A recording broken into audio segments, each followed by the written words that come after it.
किसान भाइयों के बीच में, हमारे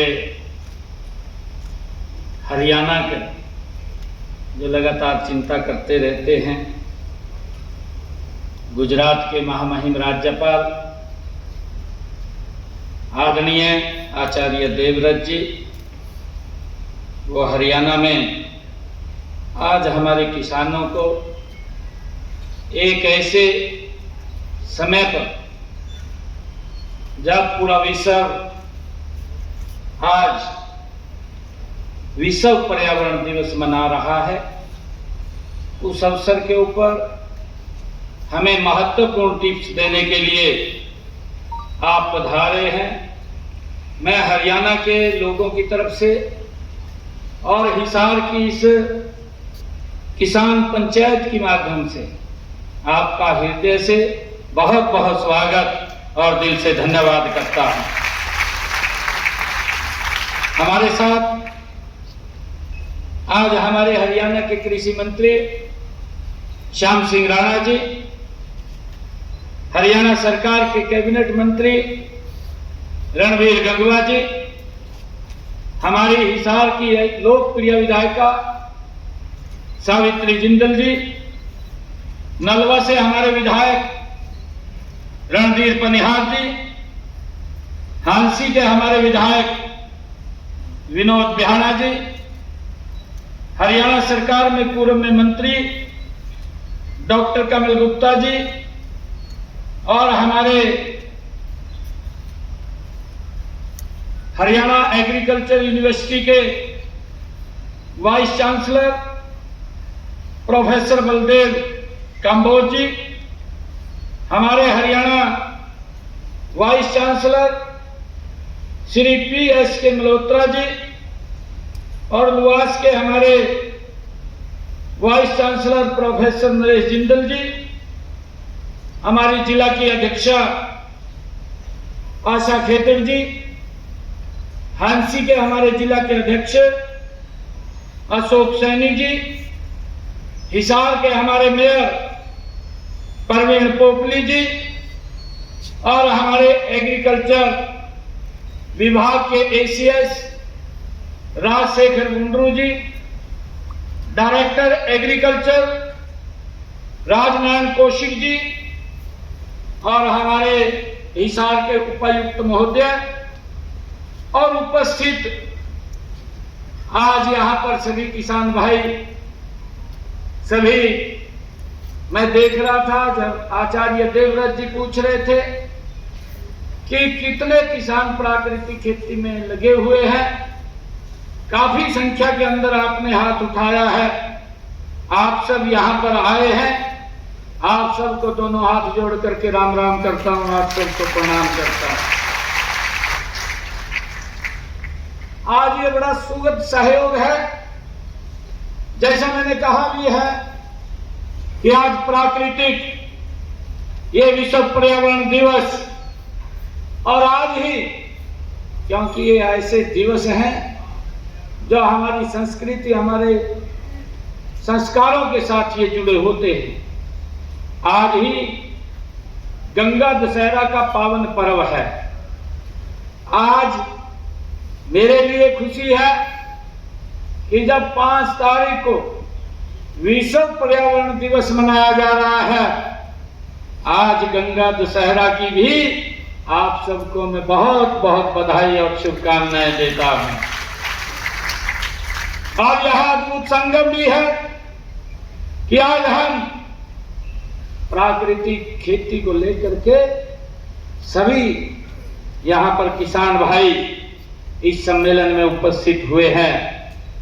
सबसे पहले इस सम्मेलन में मैं पुनः गुजरात के हमारे महामहिम राज्यपाल महोदय आचार्य देवव्रत जी का हार्दिक स्वागत और अभिनंदन करता हूं। आज हम सबका मार्गदर्शन आप करने के लिए यहाँ आए। अभी चर्चा भी कर रहे थे कि जहां जहां आदरणीय देवव्रत जी राज्यपाल के रूप में काम किया है, उसी राज्य के किसान प्राकृतिक खेती से गति से जुड़े हैं। चाहे हिमाचल की बात ले लीजिए और चाहे गुजरात की बात ले लीजिए। हरियाणा तो रूंगे में दे रहे बनू, दे रहा नहीं दे रहे। अरे चिपट जो देव कुमार आचार्य देवव्रत जी के साथ ये सारी इनसे नुक्ते ले लो और उसको यूज करो, जिससे कि हमारी जो प्रकृति, मैंने कहा है कि आज गंगा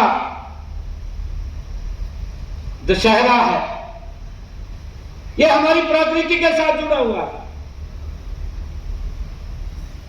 और भाइयों, ये प्राकृतिक खेती भी ये हमारे संस्कारों के साथ जुड़ी हुई है। मुझे खुशी है कि प्राकृतिक खेती वही होती है जो सदियों से मां गंगा और अन्य पावन नदियों के जल से लहलहाती आई है। हम सब जानते हैं, हम सबको मालूम है। यही नहीं, इन नदियों ने पूरे आर्यव्रत में ऐसी उपजाऊ जमीन तैयार की है कि उसमें उपजे अन्न से भारत माता सोने की चिड़िया बनी है। बनी या नहीं बनी? सोने की चिड़िया बनती थी। बोलते थे कि भारत ये सोने की चिड़िया है। और भाइयों, इसी भूमि पर ही हमारी समृद्ध संस्कृति फली फूली है। हम सब जानते हैं, यह संस्कृति हमें सिखाती है कि जल, जंगल और जमीन ये तीनों ही जीवन के स्तंभ हैं। जल, जंगल और जमीन ये हमारे जीवन के 3 स्तंभ हैं और इनका संरक्षण ही सतत आधार, हमारा विकास भी है और हमारा आधार भी है। माननीय प्रधानमंत्री जी ने अपने शब्दों में कहा है, उन्होंने कहा है कि प्राकृतिक खेती एक तकनीक नहीं है, यह एक संपूर्ण जीवन दर्शन है। ये प्रधानमंत्री जी के शब्द हैं। ये हमें प्रकृति के साथ साथ ये जीना भी सिखाती है, उसका शोषण नहीं करती है। ये हमें जीवन देती है प्राकृतिक खेती, ये व्यक्ति का शोषण नहीं करती है। और अभी आचार्य देवव्रत जी जो बात कर रहे थे रासायनिक खेती की, वो हमारे जीवन को भी देती है। और हम तो उस संस्कृति में जीते हैं, जिस संस्कृति में वसुधैव कुटुंबकम, ये पूरा विश्व ये सुखी रहे। और जब ये पूरा विश्व सुखी रहे तो आज विश्व पर्यावरण दिवस के अवसर के ऊपर आदरणीय आचार्य देवव्रत जी ने हमें महत्वपूर्ण टिप्स दिए हैं, उनके साथ हमने जुड़ना है। मैं माननीय प्रधानमंत्री जी के बताना चाहूंगा मार्गदर्शन में हमारी सरकार विकसित कृषि संकल्प अभियान के साथ गति से आगे बढ़ रही है। हम गति से आगे काम कर रहे हैं। हरियाणा में हमने पिछले दिनों इसका शुभारंभ 29 मई को कुरुक्षेत्र की पवित्र भूमि से किया और ये अभियान ये 12 जून तक चलेगा। और इस अभियान का उद्देश्य किसानों को प्राकृतिक खेती के साथ जोड़ना, नई तकनीक के साथ जोड़ना, योजना और नवाचार के साथ कृषि क्षेत्र में सुधार लाना, उसके साथ जोड़ना। इन सुधारों में प्राकृतिक खेती की भी महत्वपूर्ण भूमिका ये होती है। इस बात को हमने समझना है, जो आदरणीय आचार्य देवव्रत जी ने हम सब का मार्गदर्शन किया है।